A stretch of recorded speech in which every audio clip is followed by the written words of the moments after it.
Tapos na tayong nag-almusal guys, kaya ang gagawin naman natin ngayon dahil simbrik yung mga bata, mga pamangkin ko. Praktisin ko naman sila ngayon na mag-drive ng tricycle at motor para pag sila nang mag-drive pag may lakad sila. Si Ate Tia, sa tricycle muna ni tito niya doon magpa-practice. Pero marunong na siya sa single na manual, na automatic.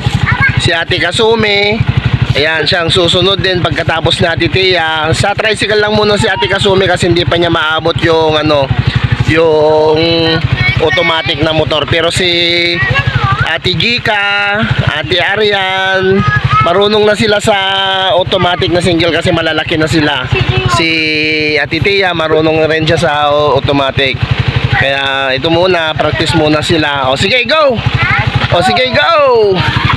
O, ingat kayo ah!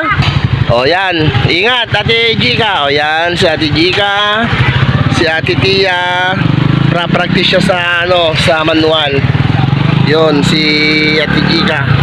Ayan. Mabigat kasi yung karga ni Ate Tia, kaya nahihirapan muna siya sa starting. Ayan. Basta dagdagan mo ng yon, tapos dahan-dahan, tapos dadagdagan mo siya doon. Mabigat yung karga mo eh. O yan naman si Ate Tia. Sige lang, bitawan mo yung clutch dahan-dahan. O ayan.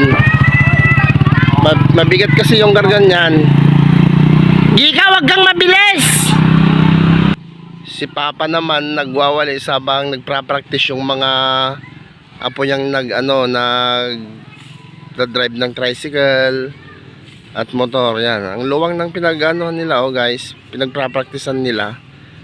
Yan, yan si Papa nagwawalis. Sige mga idol, hanggang dito na lang ulit yung video natin. Sa susunod ulit, salamat na lang sa panonood sa mga video natin. Ayan, good morning sa inyo lahat mga idol. Bye-bye!